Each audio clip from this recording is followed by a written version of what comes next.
This is the Blood Red Podcast from the Liverpool Echo. It's a Blood Red Podcast courtesy of the Liverpool Echo. I'm Guy Clarke. Welcome along. Is it time to talk Thiago? Another defeat for the Reds leaves yet more questions for Klopp to ponder as the injury crisis shows no let-up in going away for the Reds. Thankfully, though, we're still here at full strength with our Liverpool correspondent Paul Gorst and Sean Bradbury here to dissect the result at Leicester City and look ahead to the return of Champions League football on Tuesday night. Guys, thanks for joining me. Gorsty, how much longer is this slump going to go on for the Reds? If it goes on another week, it's been a disastrous one for Liverpool because Champions League is coming up, and then, of course, Everton at Anfield. Haven't won there in 22 years, and it's normally a home banker for Liverpool that has been in recent years. And I think with the bizarre events that have followed this season's pattern, Everton would feel every right of going there and winning. So it's another massive week for Liverpool. And Jurgen Klopp said a couple of weeks back that this run that's seen them play Tottenham, West Ham, Man City, the game yesterday, and obviously the game's coming up. Someone put it to him as a make or break it, and he said no. But looking at it now, you're thinking, yeah, it is. And at the moment, it looks like Liverpool are broke. I think now the very best that they can hope for is finishing inside that top four, and that absolutely has to be the goal now. And then the Champions League will probably just offer a bit of a respite, a bit of a change of scenery, if you like, particularly with them actually going to a place they've never been before in Budapest on Tuesday. But I think all legs have just got to be in that top four basket now, sadly. Yeah, it seems to be, Sean, that the Reds are lurching week through week at the moment, defeat after defeat. And I suppose it does get to a stage where things do get to a decisive and crunch moment, whereas Gorsty sort of says these games that you might have said weren't maybe must win, all of a sudden definitely become that.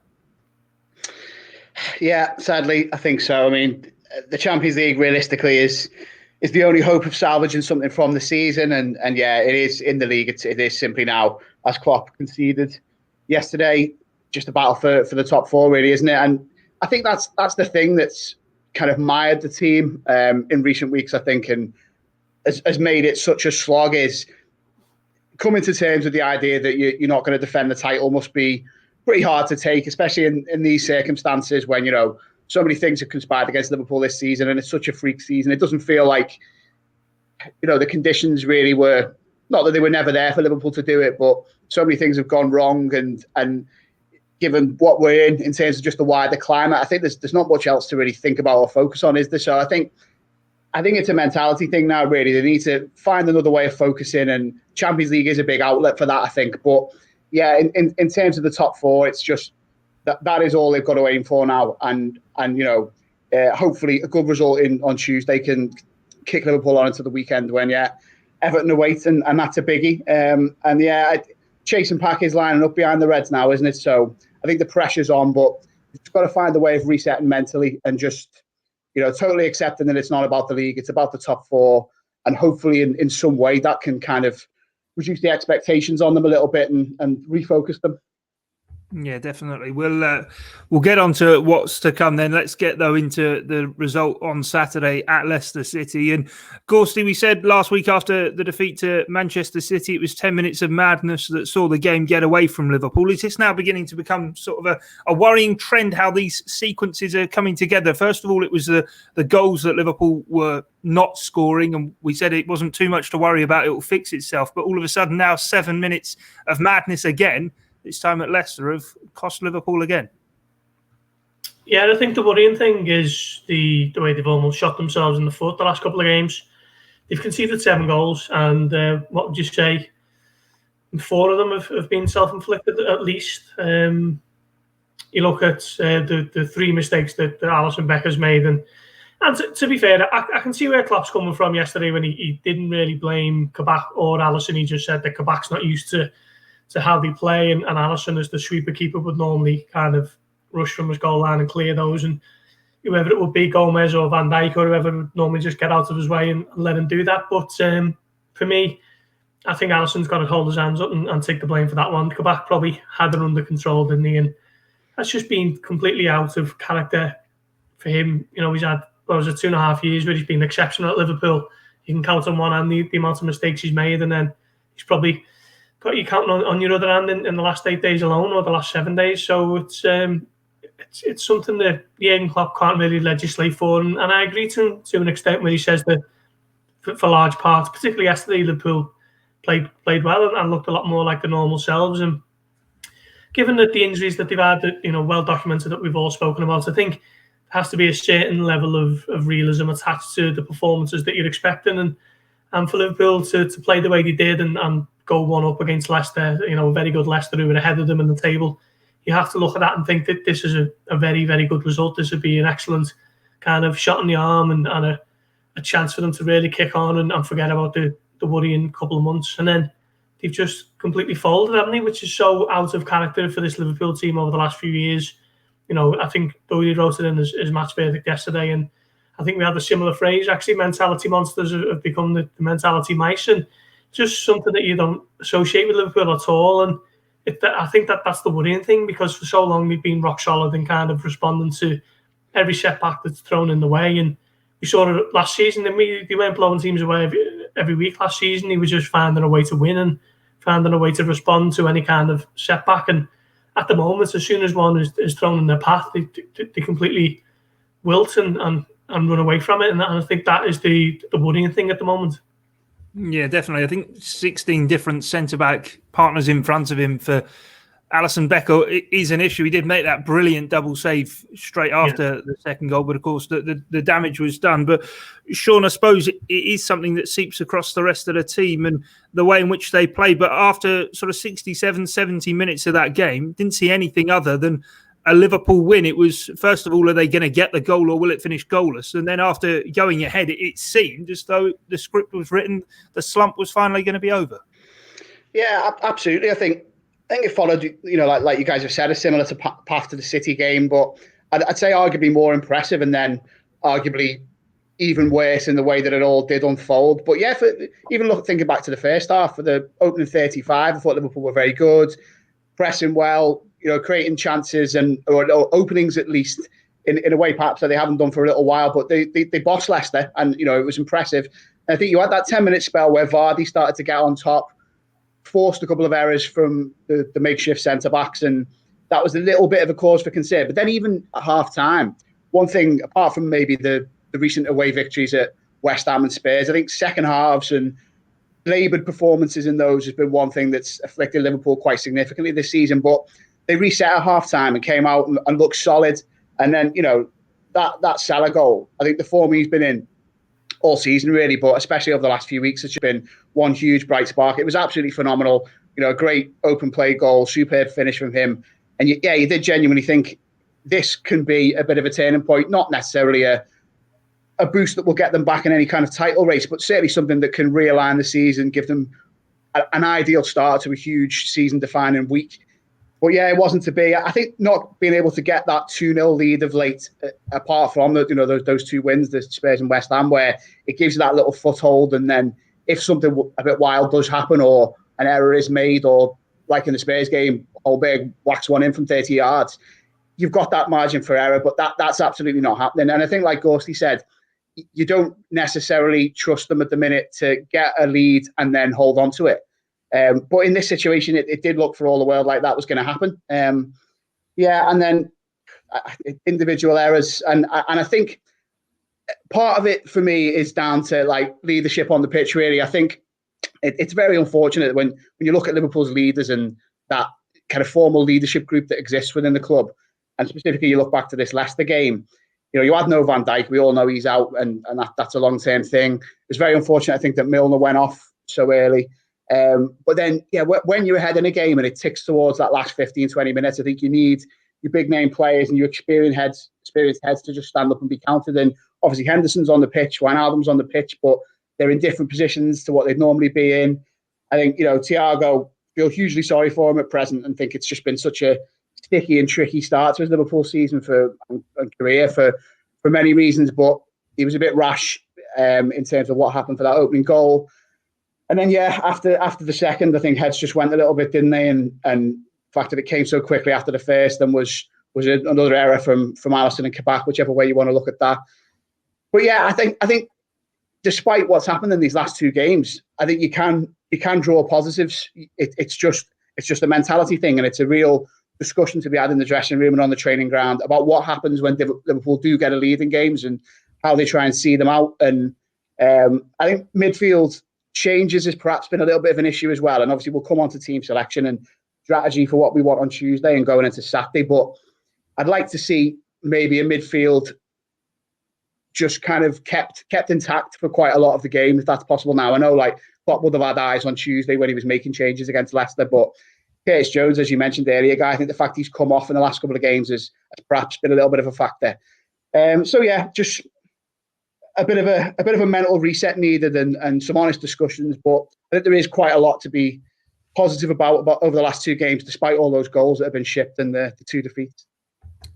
Before we get on to positives, looking ahead and everything like that, let's talk about Thiago Alcantara, Gorst.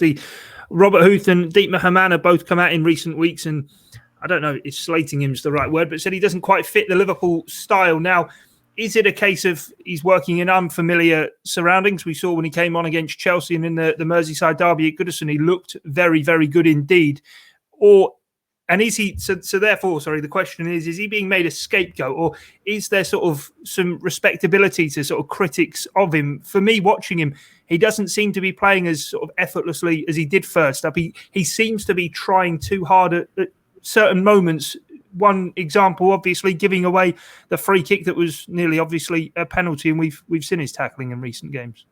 Yeah, I don't think it's. I wouldn't say he's a kind of archetypal Jurgen Klopp midfielder. He was brought in at a time when Liverpool had might be damned with faint praise a little bit, but it was more of a working-like midfield, wasn't it? And I think we knew that with Jordan Henderson and Wijnaldum and Fabinho as kind of the base from where Liverpool built. And the addition of Thiago was kind of meant to sprinkle, a little bit of quality on top of that and use him sparingly and wisely and kind of chop and change as and when. And maybe one day we'll get to see that on a consistent basis, and I'm looking forward to the day. But it's just been a knock-on effect from the injuries, unfortunately, hasn't it? Liverpool have only been able to name that midfield once in the Merseyside derby in October, and obviously that was the game that Van Dijk picked up his injury and Fabinho was dropped back, and it's never really been the same since. Thiago got injured in that game as well, and he was out for 2.5 months. His return coincided with Liverpool kind of dropping off, and that's been another kind of little bit of misfortune on his part. And at times he is looking like he's trying too hard in terms of throwing himself into tackles. Maybe he thinks because he's in English football now, this is how you approach it, and this is what he has to do as a number 6 or whatever. But I'm not too concerned long term. I think next season is when we'll start to see the very best of Thiago. A 2-time Champions League winner. I'm not worried about him long term. It's more just a case of he's just been a bit unlucky in terms of not being able to play with the players who he joined the club expecting to be playing with. So it's just another one where just kind of symptomatic of the knock-on effect from having no defenders essentially, and not too worried for the long term. He's too good for him to be a real problem for Liverpool, I think. Jurgen Klopp quite clearly, Sean, wanted to keep him out of the firing line, I suppose, at Leicester, and did start Milner. But I suppose with the experience he has, with all the league title he's won around Europe and the Champions League winner medals he's got as well. You were speaking before about sort of experience. Should he be able to sort of handle the responsibility that comes with it, albeit there is this injury crisis? This is someone who all summer people were talking of elite, world-class, a difference maker for Bayern Munich in the Champions League final. We don't really seem to have seen that. No, but I totally agree with Gorst. I think there's just vast mitigation really for Thiago. I think that the tackling is an issue. I think that's a bit of a separate issue. Whilst obviously there's the idea of having to adapt to English football, the pace that you play at, and I think the point you guys make of, in his head, maybe is he thinking, what is a Liverpool midfielder, and do I have to kind of assume that role a little bit, put myself about and be a bit more of a worker, be quite industrious? I think there's that, but there's been 2 or 3 times where he's got a yellow certainly in the first 20, 25 minutes of games, on a couple of occasions, like right at the start of games. And I think it's those situations where sometimes, especially that early in the game, almost just want him to not commit to the challenge and if it means letting someone run by him because they've, slightly outdone him for pace or whatever, just let it happen, because it's put himself and it's put the team under a little bit of pressure.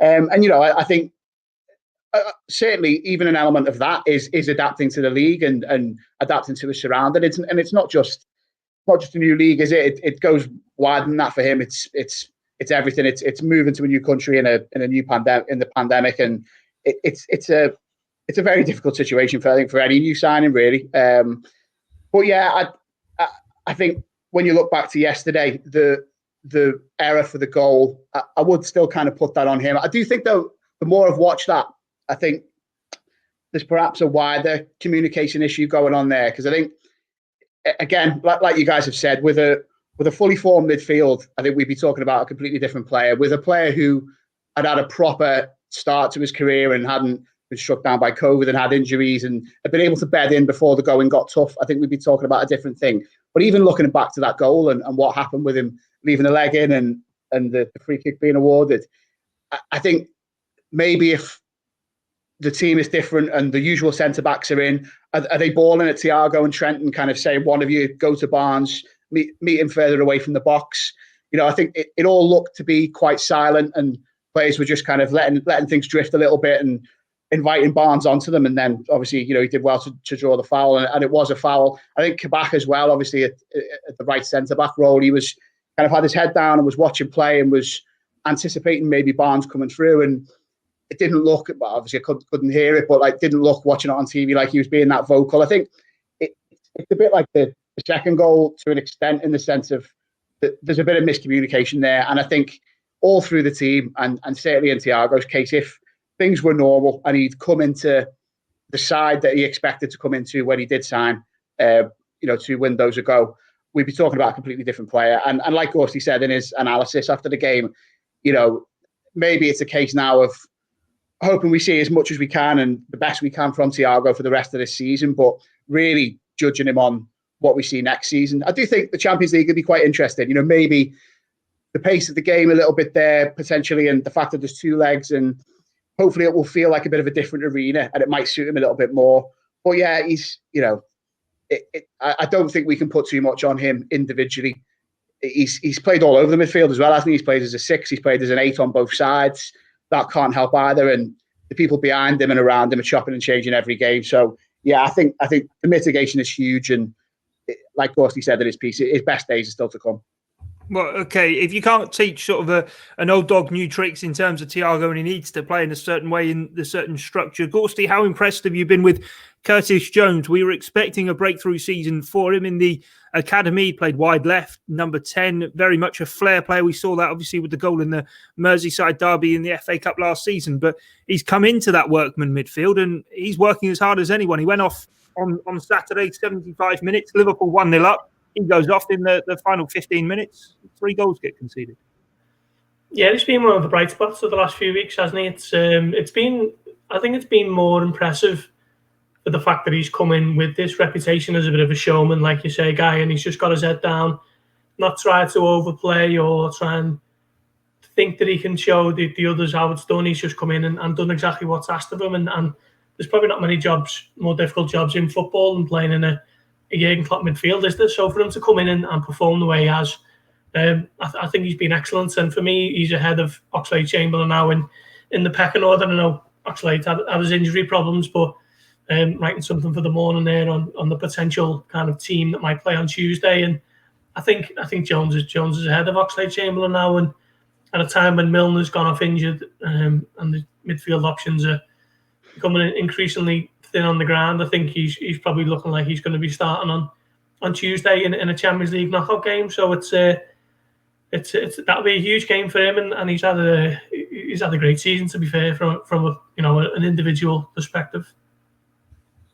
Yeah, he even got a cynical yellow card, didn't he? Which I can't imagine he got many of those playing youth football either. But Sean, looking at Curtis Jones, and we know the situation with Gini Wijnaldum. I remember we did a podcast earlier in the season sort of saying that Curtis Jones should be like a sponge around Gini Wijnaldum, soak up as much from him as he can to become that kind of midfielder. But I suppose even James Milner's a player he'll sort of look up to and idolise, and certainly the versatility he has shown to his game, because it isn't all about the flicks and tricks and trying to get goals from midfield that we even saw during Project Restart. It has been that sort of solid, sturdy midfield option.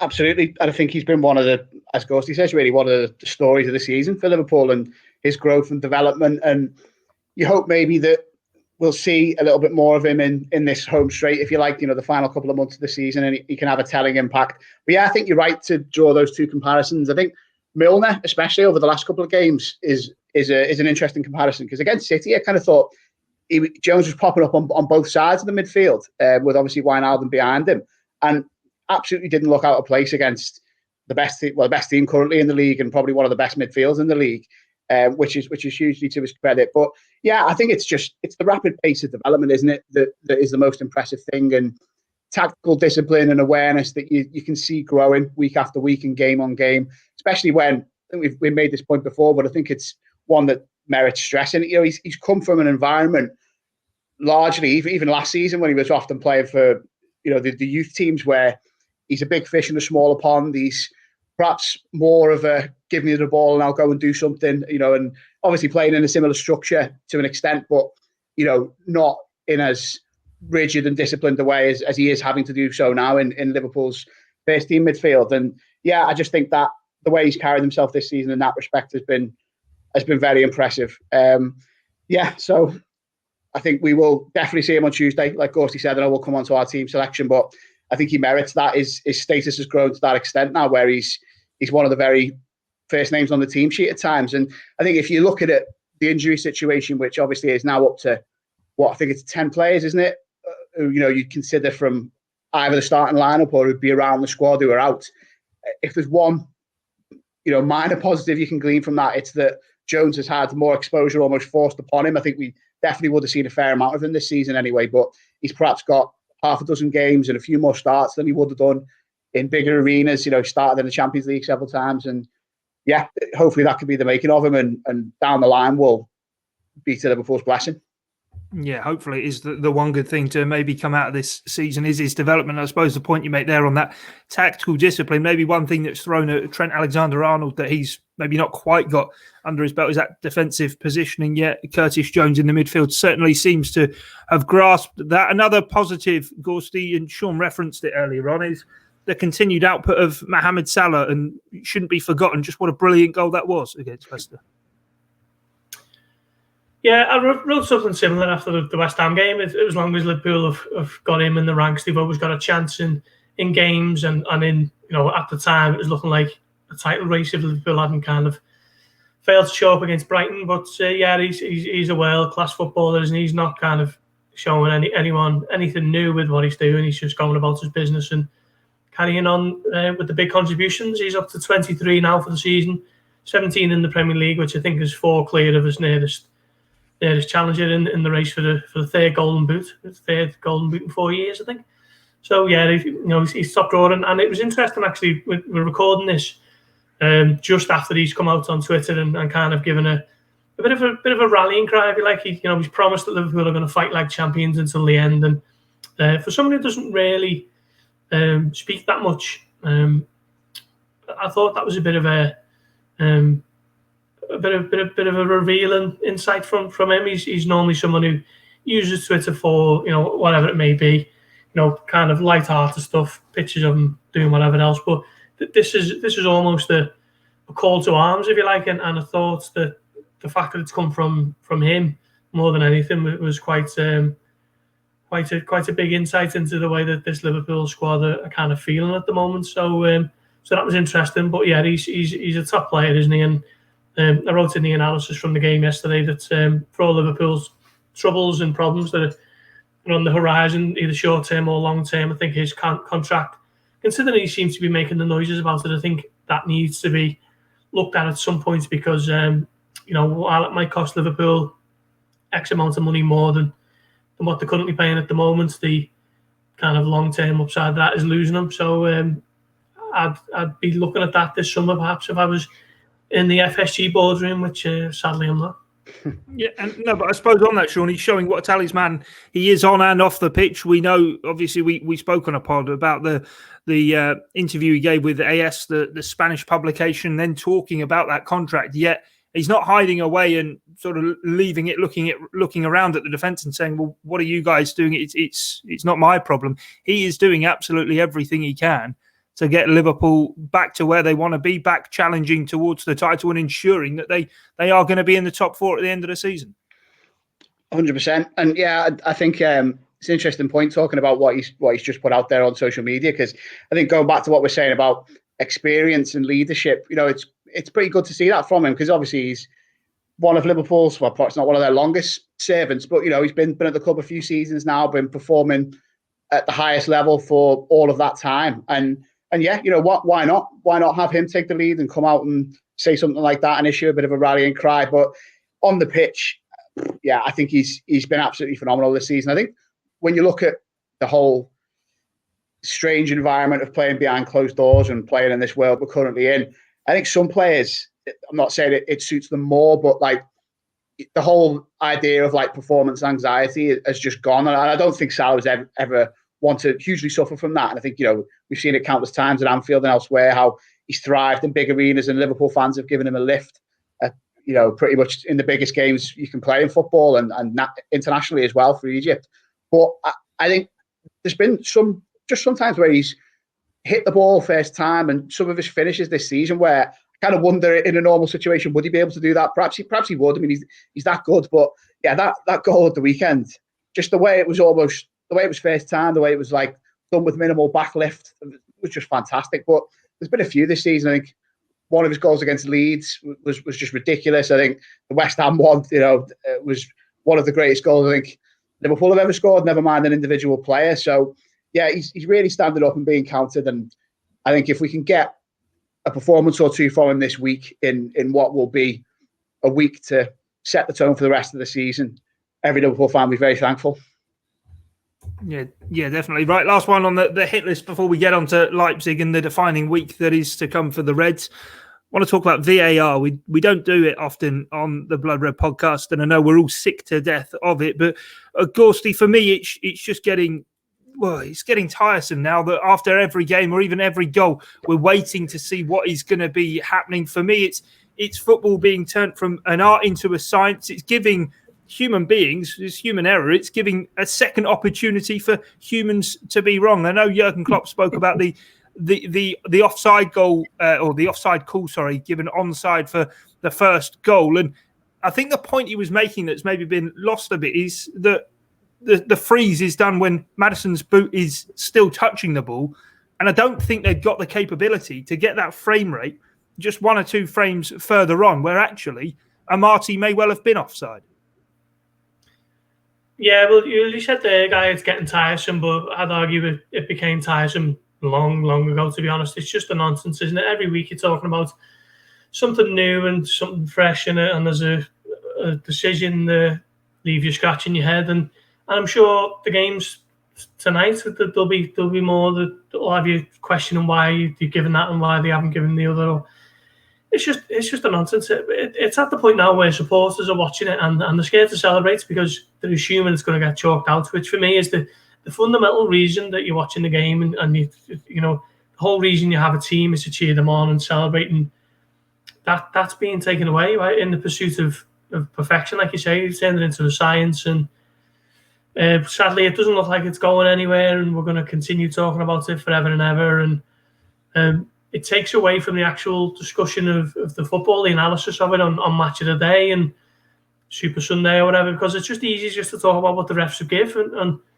And BT Sports did it recently where I can't remember exactly what incident it was, but it had no impact on the result of the game. I think the team had won 2-0 and they were looking at a penalty that they didn't get given, and they brought in Peter Walton and they were talking about it for about 5 minutes when it's irrelevant. The team that won, won anyway. So let's spend more time talking about why they've won. The tactical decisions, the subs, the players who've played well. But instead, more often than not, we're left talking about what the referees have done.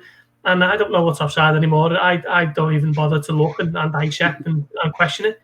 I just see it and think, okay, you've given that as offside, great. You'll give the one next week as offside and we'll crack on. Because, you can't second guess it and you'll drive yourself mad if you try to. That was exactly how I reacted to the first goal yesterday. I saw the replay, saw the frame and went, oh, he's offside. And then they gave it onside and I thought, right, well, they've given it onside. Might as well crack on it and get on with it. The old adage, Sean, goes, these things even themselves out through the course of the season. Rewind back to November, last minute, Danny Welbeck gets kicked on the bottom of the foot by Andy Robertson. No one really appeals. VAR look at it, penalty given to Brighton. Liverpool lose 2 points. Yesterday in the first half, an incident that's not really been spoken about. Mohamed Salah was in the box, flicked the ball past Ricardo Pereira and had his foot trodden on. He went down and yelped because he was in pain. No one really appealed. VAR looked at it 2 seconds later, decided it wasn't a foul, yet his foot was trodden on in the box. He would have got to the ball, but for some reason that one's not a foul, yet Welbeck getting kicked on the bottom of the foot is. That's absolute textbook case in point of what the issues are. You've both absolutely hit the nail on the head. Yeah, it's as you said at the outset, Guy, it's another opportunity for potentially things to be wrong. I think it's another opportunity in terms of the way it's working out for subjectivity to be introduced into proceedings, and it doesn't help. And that is a prime example of inconsistency. I mean, personally, I remember when that first one happened, we were speaking about it, we were writing about it, the Brighton one, the Welbeck and Robertson incident. And, I was fairly sanguine about it because I thought, well, this is the VAR world now, isn't it? If you slow something down and zoom in on it and watch it 10 times for 5 minutes, then perhaps that does start to look like a penalty. But then if that's the case, then the one on Salah from Pereira probably is as well. It's very similar. It's fairly innocuous. I think in real time, like the one against Brighton, it wasn't even, I think it was at Atwell that day, I can't remember, but it was just, play just went on, didn't it? It wasn't even seen as an incident to take another look at, and then suddenly VAR is doing so. So yeah, I think it just consistency just has to be there. And I do think Liverpool have had a lot of fine margin decisions this season. And there is the issue of, obviously, if VAR is overturning things, then it sometimes is the case that means the initial decision on your pitch went in your favour. I understand that. But yeah, I think it comes back to the point that you guys have raised there about frame rate and technology and whether we really already are at the stage where it can be conclusive. And, I often don't think it can. I remember after the derby, the first derby of the season, we did a piece about the incidents in that and VAR and, how decisions have been made and arrived at.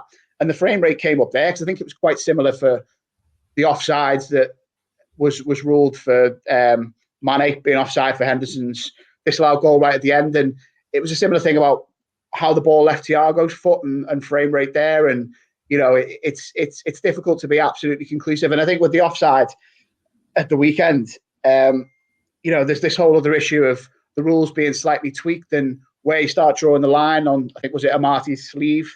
Yeah, sleeve, the outside edge or the inside edge. It's football, exactly. Not cricket, isn't it? well, this is it. And these things, because we are now having discussions about infinitesimal levels, they do matter. So, I think the whole idea of things evening themselves out, there's things Liverpool have benefited from. Son's offside against Spurs. You don't have to look back that far for an incident that I think shaped the game. I think if that goes in, Liverpool struggle to get back from that game, and I don't think they'd come away with 3 points, certainly. But yeah, I think the whole debate about whether it is worth it for the delay, the whole issue, not currently a live issue at the moment, but about denying fans the chance to celebrate, I think that's obviously going to be back on the agenda next season or whenever fans eventually do return. So yeah, I think I was one who kind of welcomed it at the start and hoped that it might be an answer to the whole endless debates about referees that used to cloud post-match proceedings sometimes back in the day, but it's just changed the emphasis and tone of that, hasn't it, and hasn't resolved it in any meaningful way. No, for me, as I said at the start, it's giving humans an opportunity to be wrong a second time around and uphold those calls. But let's move on then. Let's get away from the tiresome of VAR and let's talk about the week that is ahead for the Reds. Gorst, the Champions League out in Hungary against RB Leipzig first up, and then a Merseyside derby that in many ways there's more than just the run that the Reds have over the Blues at Anfield on the line. Yeah, sums up the madness of football and the wider world at the moment, that England against Germany, and it's getting played in Hungary. And then obviously Everton to come. So yeah, another massive week. I think the Champions League now is a little bit of a kind of distraction almost from how despondent and dispiriting it's been on the Premier League front. So I think Liverpool can kind of use that as a little bit of something else to focus their efforts on.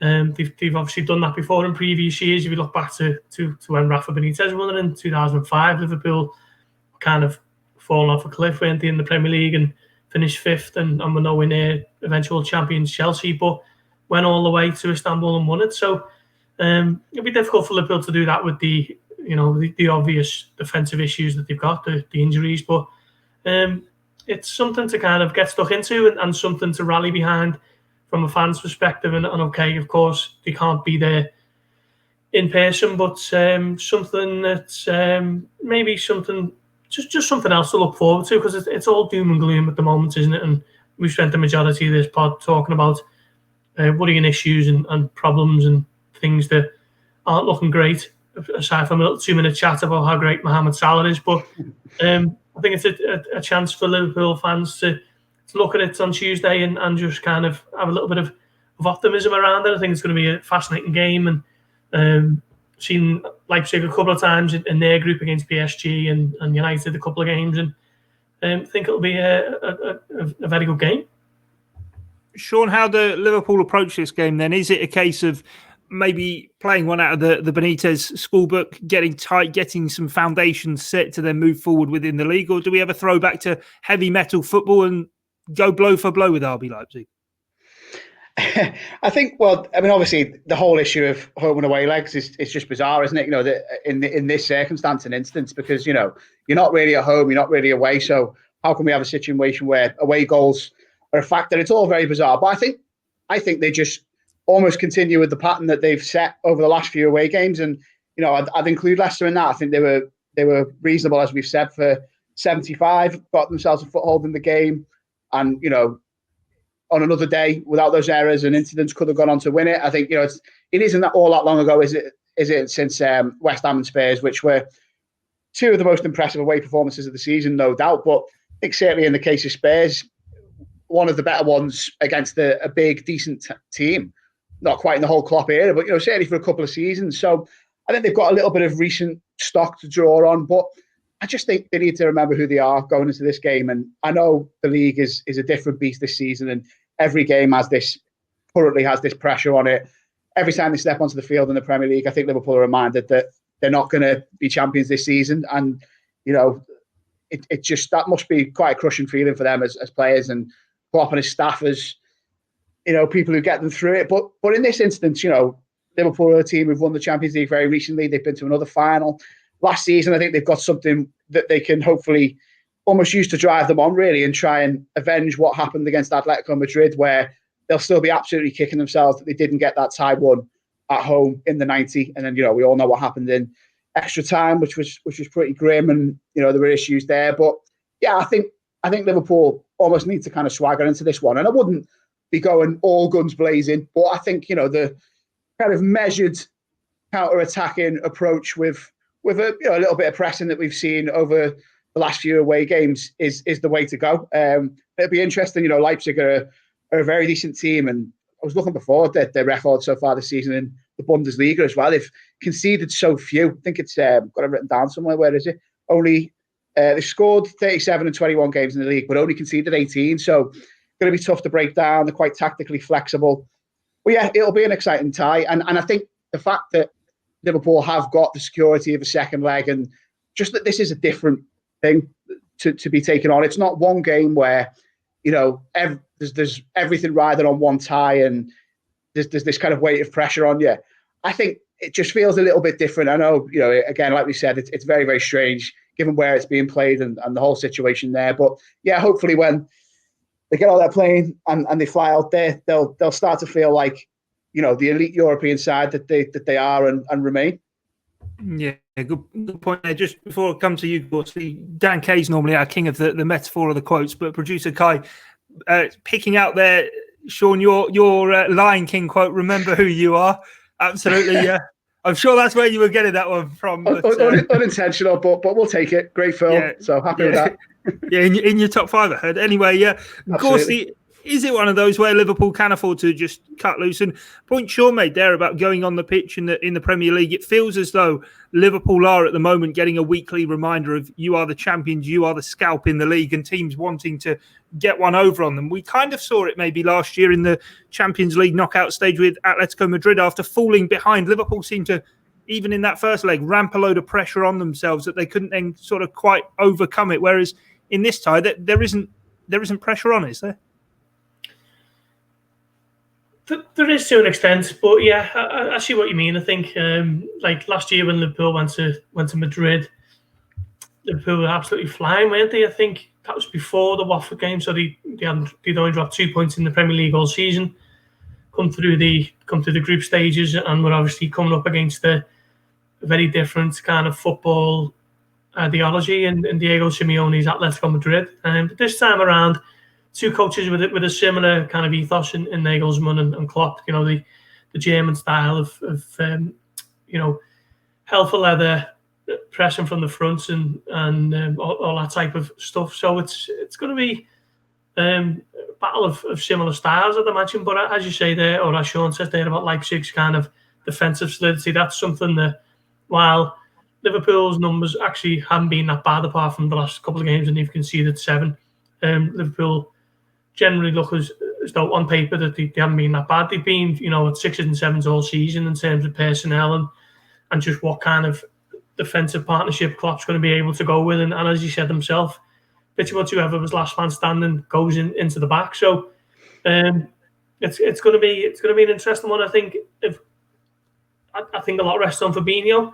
Klopp said last week that he didn't know. He said we'll see if Fabinho was going to be fit for this one. And I think if he is, then I'd fancy Liverpool. If not, then it means that Henderson's going to go into defence again, and that's obviously going to have a knock-on effect with the midfield and just has such a devastating impact across the pitch, really. So that would make things a lot more difficult. But I haven't seen Leipzig a few times this season. I think Liverpool can, if they approach it with a similar kind of energy that they had on Saturday, particularly first half, then I think they might be able to get 1 or 2 chances, and then it's just up to the main men up front to take them. And to be fair to Salah, he hasn't had too many, but he's been putting them away of late.